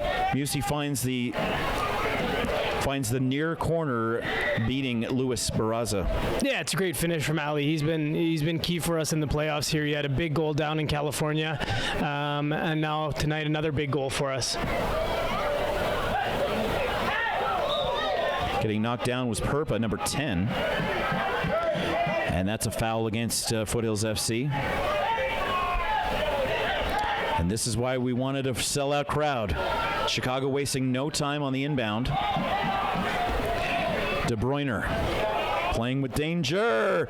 Chicago trying to respond.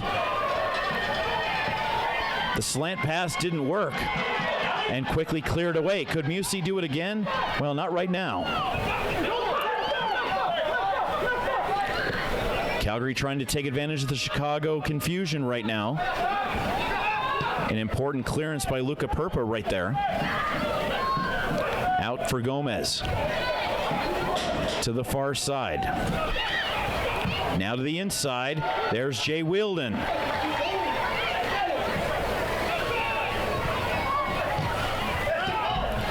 Both teams at an accelerated pace compared to what we saw earlier in the early in the first half. That's a great ball by Carlos over. Danto decides to pass again. Musey, left foot. What are you going to do? Moses cutting across. Akio smartly knocked away by Chicago. Uchi comes up huge again. Danto 6 inches taller than his opponent there. How about Pasquati trying to spin around, but Schlenker had the inside track and cut that one off. This has got to be about a triple pace of what we saw around minute 25, minute 30 in the first half. Both teams just know how important this game is, and now with a score on the board, everything's changed. Yeah, I think the game has also opened up a little bit more, so both teams have a little bit more room going forward to create some chances. 1,200 fans in attendance today, just over 1,200, which is basically a sellout.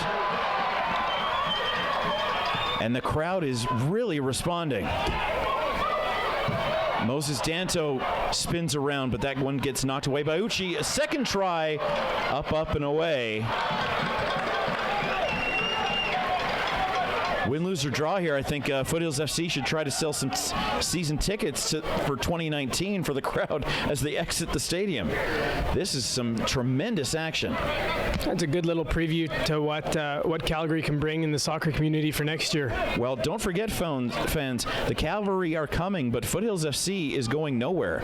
They will return to the PDL in 2019. A few of these players will be with the Cavalry, but Foothills FC will be back. There was a bit of confusion about that in the media this week. Barraza punched that one away.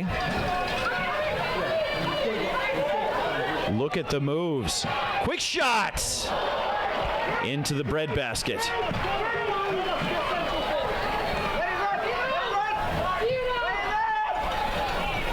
That one will roll away. And definitely some velocity on these strikes here for Foothills FC, Nick. Yeah, it was another great strike. Incredible here. Another great strike from Ali, this time with his right foot. A natural left-footed, but you can see there he's a good striker of the ball, and I think if that was anywhere else on target, that would have been in. Christian Sanchez will come in, and Max De Bruyne and his yellow card will exit.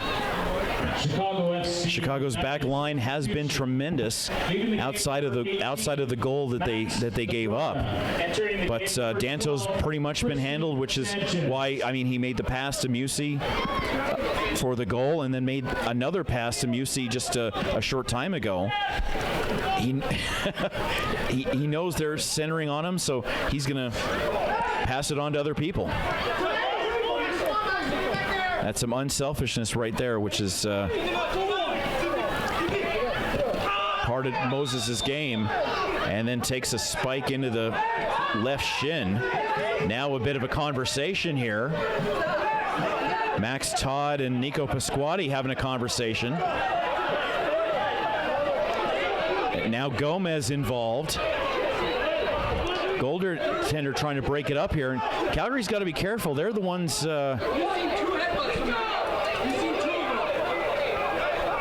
I know you guys do like to talk to referees, but this is not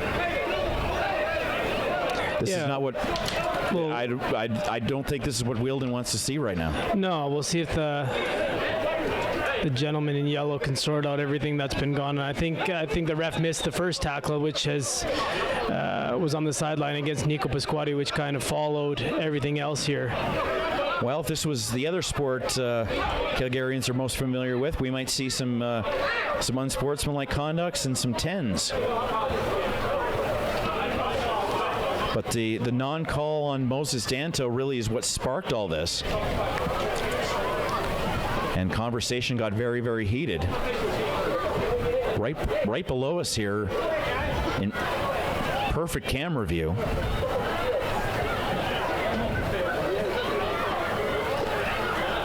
Both sets of teams mentioning to the referees about plays that they've missed and calls that they've missed. We've hit 66 minutes, folks. 24 to go in regulation time, plus whatever this might turn into for additional time at the end of the second half. A yellow to Calgary.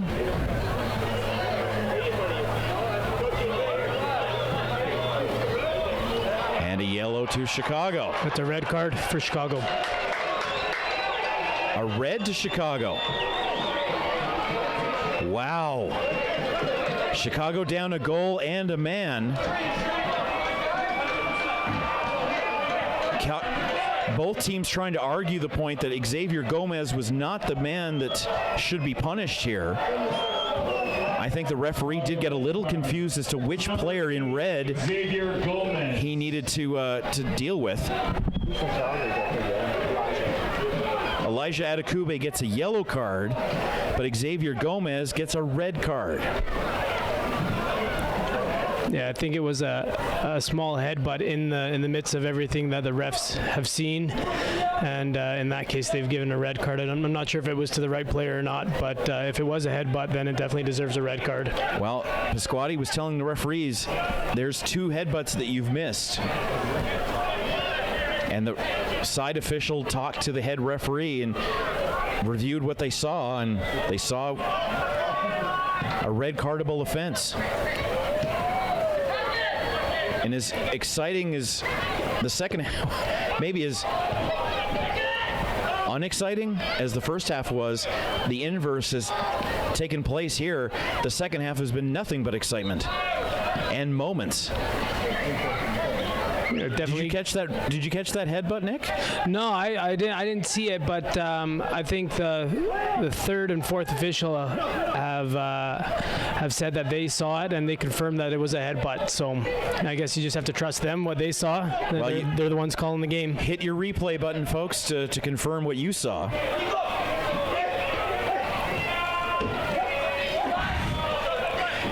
We know our cameraman Simon, who's in charge of Canada Footy News, had the perfect view for you. And we thank Canada Footy News for their coverage of home game live broadcasts all season long. They had coverage of the World Cup as well. Conversations, and we invite you to subscribe to Canada Footy News for all your Canada Footy News.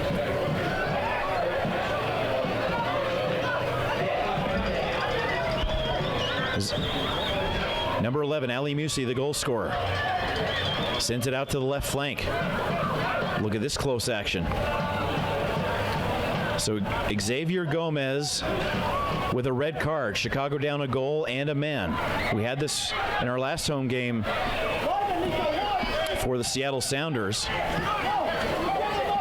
And Calgary was pretty much able to handle that last few minutes and score 2 goals to prevent any chance for Seattle. Ooh. And there's a chance at a second goal for Ali Musi. I don't think that missed by much. The left footer just missed the left post. We've hit the 70-minute mark according to the big board. 70 down, 20 to go. Summer show jumping season in the newest pro sports team in Calgary, the Cavalry FC. Petrotrans, providing innovative solutions for the energy industry. Secure Energy, your trusted partner throughout the energy life cycle. Strikers for all your Foothill apparel. Ali Musi and Moses Danto once again. Commercial and personal insurance. Being watched by Uchi. And GFL for the beer gardens and washrooms. Uchi will take that one away, and Uchi-Danto battle's been very entertaining all night long. Yeah, he's done extremely well defending on the back line there. He's probably been one of the better players for Chicago United so far. Hawkison, number 15, one of the strikers, has been kept very, very quiet here. Trying to make something happen now. They'll have to kick it back out to the back line. Inside the box, trying to draw something. No luck for Jesus Perez, number 9. A penalty could really come in handy for Chicago right now. Yeah, exactly. And Foothills don't want to be put in that situation where they are, making close calls in their end of the field. It's going to be important now that it's going to be important now that the Foothills close off the game here with another goal. Don't forget, Atakube, number 14, and Northover, number 2, have the yellow cards for Calgary. Maybe look for a little bit more play towards them to perhaps draw the second yellow card. Stoneman, 25, has the yellow for Chicago. The USL PDL will announce on Monday where the championship game will be taking place. One of 3 locations: Reading, Pennsylvania, Chicago, Illinois, or Calgary, Alberta. I wonder if McMahon Stadium's busy that weekend. We might need the room for all the fans to enjoy. But that's still 18 minutes away. Pitino back to Northover. Collision in the 18-yard box. Pasquati needing some time to get himself prepared to. Yeah, I think that's something that the fans know Nico for. He's never going to stop running. He's never going to back out of a challenge. He's one of the hardest working players out there, and if anybody deserves a goal, it's going to be him again tonight. Trying to find it is Atakube.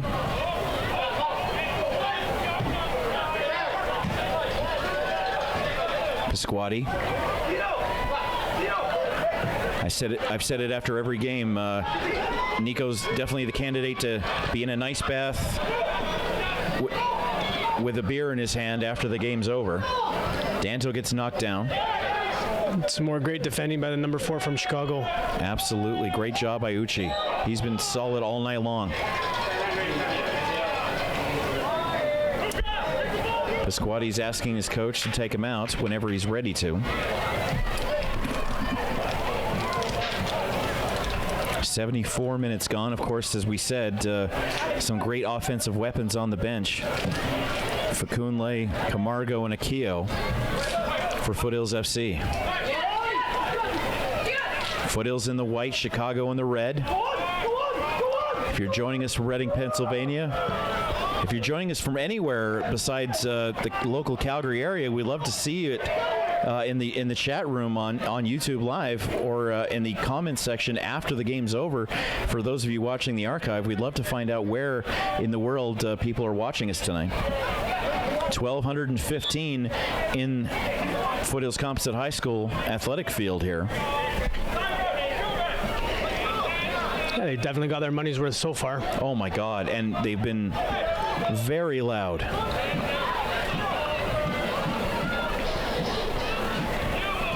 The Cavalry people who are in the crowd are probably extremely impressed and very highly anticipating April of 2019 when we invade Spruce Meadows for the premiere of the Canadian Premier League. 7 franchises official after Vancouver Island made their team official in the last couple of weeks. And we're expecting Ottawa to join as soon as the USL season is finished, but that won't be until at least October. Who knows, maybe the Whitecaps. They're probably fine where they are. Of course, it'll be the Whitecaps and Toronto FC in the Canadian Championship after Toronto defeated Ottawa in the semifinal and Vancouver defeated the Montreal Impact. Spot in the CCL will go to the winner of that 2-game total goal series. Canadian Premier League definitely wants to be involved next season in that tournament, and even the PDL teams want to be involved. Of course, Thunder Bay and Winnipeg play in the same division as the Chicago FC United. And Coach Tommy Wilden saying in the media this week that he gave those coaches a call and asked what they thought of these Chicago players and what to look for. You got to use every resource you can. 76 minutes gone. Schlenker watching his man very closely. Whistle goes. Play seems to have calmed from the frantic pace it was earlier on. Yeah, you can't ask the boys to go that kind of pace for a full 90 minutes. Obviously, there's going to be a little dip, or even a full 45. Exactly. Right. Yeah. Here's a chance. Carlos Pitino. He's come close. He's come as close as anybody tonight without scoring. What can you tell me about Carlos's game? Yeah, he's actually started as an attacking midfielder role in the beginning of the season and had an unlucky injury that took him away for a bit. And he found success coming in as an attacking left midfielder, cutting back on his right foot. He's got great delivery of the ball, great technique, and you've seen his quality tonight. And like you said, unlucky not to get on the score sheet. That throw-in cut off by red jerseys very effectively. Great header by Wilden. And Calgary a bit disorganized. Getting their signals crossed just for the moment. And Carducci sends that one out almost as a souvenir to one of the 1,200 and some odd fans we have here tonight with us. There's a great capture and a foul. Dean Northover, and that's a yellow card. Of course, his sister Yvonne plays for the UWS women's team, and Foothills FC UWS team got to the national semifinals last weekend and did not advance, but 2 solid results for Calgary-based teams in 2018, both division winners, and the UWS a tremendously difficult league, and both teams up till right now undefeated at home, which is also a tremendous task for both the ladies and the men's clubs in the regular seasons of 2018. Out is Max Todd, number 5. In number 21, Alex Alfaro. He scored last weekend.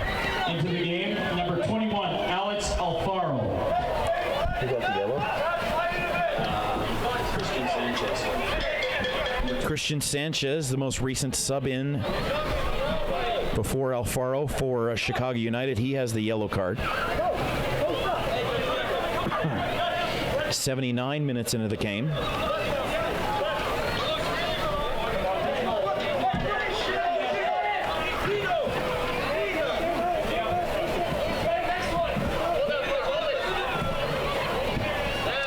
Looks like we got Sweden, New Zealand, Kitchener, Ontario, Cincinnati in the house tonight. Thank you very much for joining us here on YouTube Live.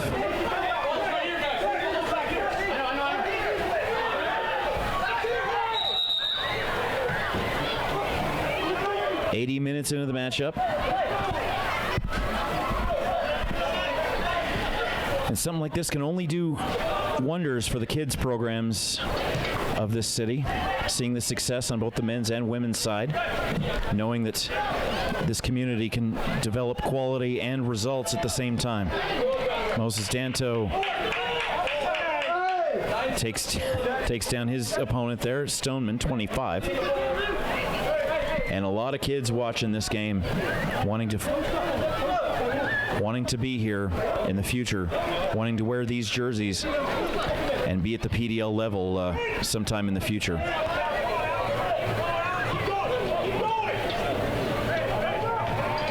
Dominic Zator, number 4. Sending up.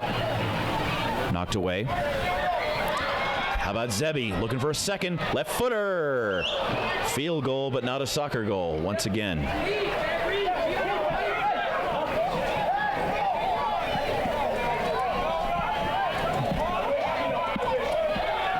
Washington, D.C. in the house. Thank you very much for tuning us in.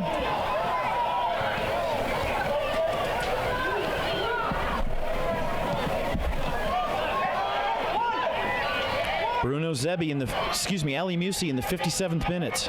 Number 11 scored. That could have been a rebound. It's loose in front. A body check. Play continues. Musi had Zebi and Musi were both in there. Number 8 and 11. Pitino was helping as well. About 5 things happened in about 2 seconds there, Nick, and yeah,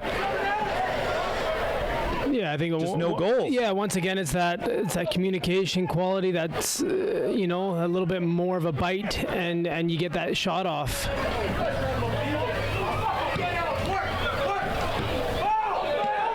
Jay Wielden with the overhead header over his opponent, Alfaro. And Stephen Bodie's mood has completely changed from the pregame show.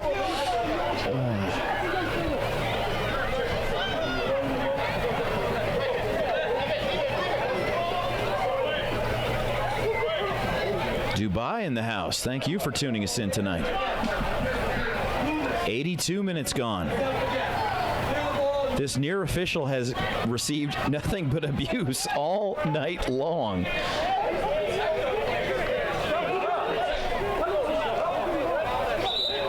Both the coaches and the players. Needless to say, the Wielden family like to tell you what they think. Is that not correct, Nick? Yeah, they're very honest, opinionated people. Yeah, one's your teammate and one's your boss. Exactly. That one ruled in favor of Chicago United. San Francisco, thank you for joining us tonight.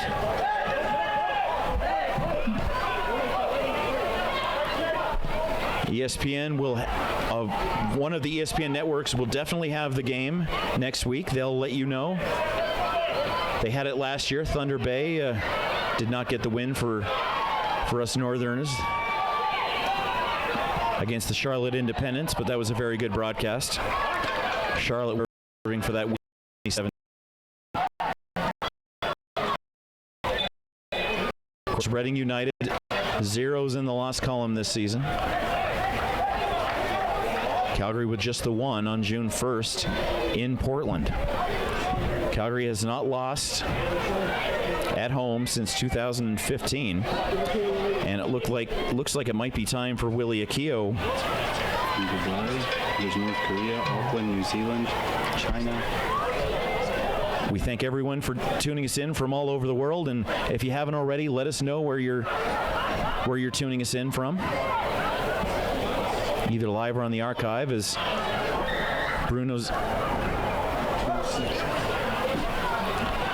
Moses Danto is going to need a couple of minutes here, and gives the boys a chance to get some water on both sides. I think both teams will take the chance to regroup and push for a strong 7-8 last minute here to end off the game. 84.5 on the big board, but we know based on all the fun we've had here in the second half that there will be significant extra time added to the past the 90th minute here. Yeah, Chicago's going to throw everything they have at it, and it'll just be important now that Foothills keep a strong block and stay compact and work on their counterattack. Looks like Willie Akio is going to be joining the action here. I think Chicago plays in the best named division in the league, the Heartland Division. Isn't that nice? I got to get out to Chicago. Rob, you say it's your favorite city in the world, right? It's beautiful. So much heritage. Great places to eat. Great places to party. And you've got the Chicago Cubs. Eat, party, and Cubs games. Not a bad combination. And we're going to make it official here. Willie Akio is going to sub out the 11-goal man. But for tonight's results, the man who made the pass that resulted in the goal. FC number 19, Willie Akio. Calgary up a man and up a goal. Willie was a big part of the victories down in California on the weekend. He had a great performance against Tucson, probably the best game he's played for Foothills. And once he got back to Calgary, he made sure his mom gave him a new haircut and did his hair for tonight. So a big shout out to Willie's mom who helped him look good for tonight. Did we get a close up of Willie's haircut? Pretty close, yeah. Okay, good. Looking Excellent. fresh for tonight. So Yeah, exactly. We said it before, and we'll say it again. You have to have fun, and these guys have had fun since the preseason. Just watch Twitter. That's all you need to know. Nice cutoff by Dominic Sator. Very important in the first few minutes, and doing nothing less now. We've hit 86 minutes. 1,250 people. 1,250 people live with us tonight, all surrounding Chicago, looking to create something here. Nice header by Pasquati. That one will bounce and roll to a very careful Marco Carducci. But Chicago not really getting too much to go their way here in the last 20 minutes, especially on the offensive half of the field. yeah, but still with a man down, they seem to be getting a few chances here and there. They're not giving up by any means, and we'll see if Foothills can close off the game here. Pitino working against Magno.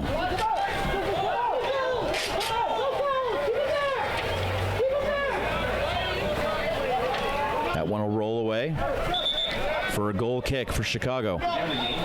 Looks like Calgary's going to make another substitution. Joel Waterman, number 24.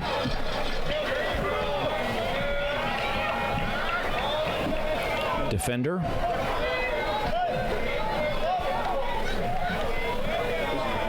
Who's he going to sub out? Looks like Bruno Zebbi's making his way to the touchline here.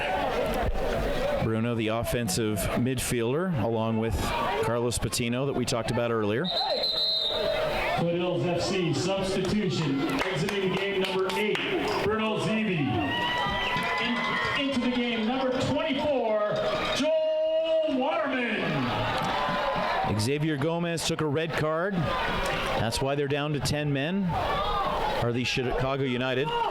We were missing a soccer ball there, so that's going to add to the extra time of the referee, Derek Illingsworth. 88 on the big board, approaching 89. Musi, he's got the goal. Akio already trying to make an impact. 19 versus 19 here, and Chicago gets the ruling. Crowd as loud as they were moment one. Header bounce for Perez. Just kept in. Back heel kick is going to result in a giveaway for Chicago. Willie Akio with a lot of gas in his tank. Trying to make something happen on the far end of the field. Pitino in there to help. And once again, it's a Chicago ruling. 89-30 has gone by on the clock.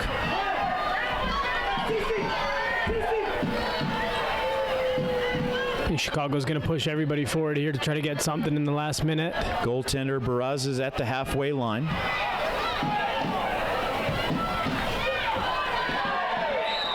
Taken down was number 12, Nico Pasquati.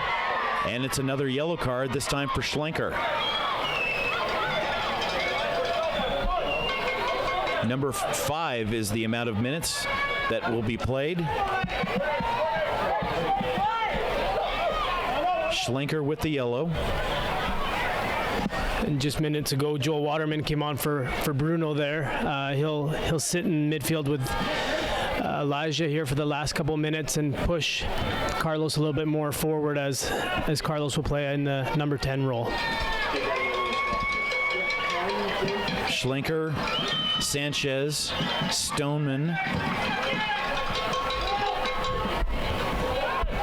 The current yellows on the field for Chicago. Northover and Atakube for Foothills FC. We're within the final 5 minutes. Pitino, it's an odd man chance. Once again, well done by Chicago to clear that one away. Jack Shaw, number 7, subbed in and making his presence felt. 7 in red.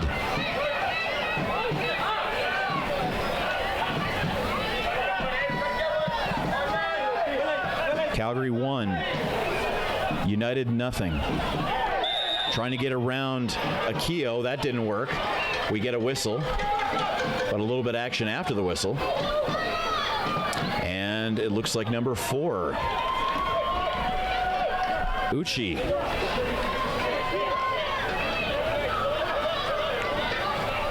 We're getting a royal flush of yellow cards here right now for Chicago. Down a man and down a goal with less than 5 minutes to go. Northover will give it up to Atakube. This crowd ready to burst at the seams once that final whistle goes. But Chicago United's not going to stop. They can sleep on the plane.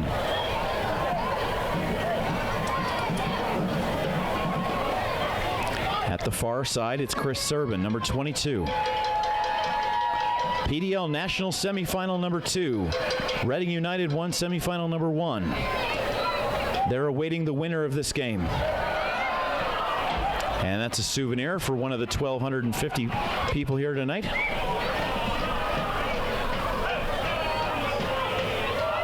And the Foot Soldiers trying to pick up some steam here.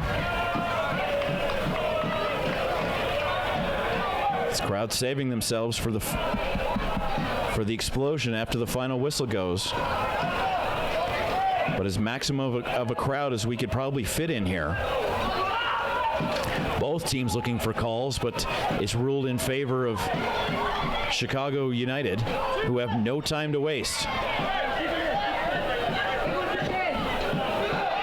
Well done by Pitino to force the play backwards. Go on, get in. Good tackle. For those of you just joining us, Nick Ledgerwood is a Canadian national team member and injured Foothills roster player, so I'm going to we forgive you, and we forgive you already. That's okay. I'm all one-sided tonight. Sorry about that. No, not at all. You've had a lot of good things to say about the Chicago players, and a lot of Chicago players have been very impressive tonight. But once again, a pretty simple evening for Marco Carducci, who has stretched his goalless streak to 625 minutes. And Calgary's in a position to win their 10th in a row. They have not lost a game since June 1st, and that was their only loss of the season. Pasquati surrounded, double-teamed, in fact. Ball's loose. Joel Waterman on the offensive half of the field, looking to receive. Chicago just trying to create a takeaway right now. How about this? No takeaways until not even there. Akio gets it knocked away. And that's it. Is that it? That's it. That's your ball game, folks.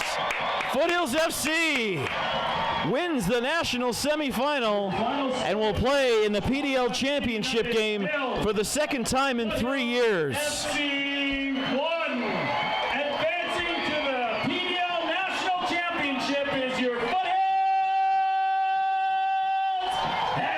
FC. Ali Musi in the 57th minute gets it done. Calgary Foothills FC wins the national semifinal game in front of a maximum audience here in Okotoks On behalf of the Foothills FC, and remains undefeated, tonight's game between the Foothills FC PDL and the stretching the streak for over 3.5 seasons. team in their next game, the Nick, national championship. how about that? Online. It's fantastic. It's fantastic for the city, for the boys, all the fans that came out to support. Definitely showed that the deserving team won tonight. I think with a little bit more luck, we go away with 2 or 3 more goals here. But on to the PDL championship for us. Props to Chicago, but Calgary probably had 3/4 of the possession, 3/4 of the ball control, and probably 90% of the shots on goal and offensive pressure. For everyone here at Foothills FC, we hope we'll be on with you next week. Who knows? Maybe we're going to Reading. Maybe we're coming back here. Maybe it's on ESPN. Maybe it's a secondary broadcast here for YouTube livers, but one way or the other, we thank you very much for tuning us in from all over the world, live or on the archive. We thank Chicago United for a hell of an effort, and we say goodbye and good night and good luck to Foothills.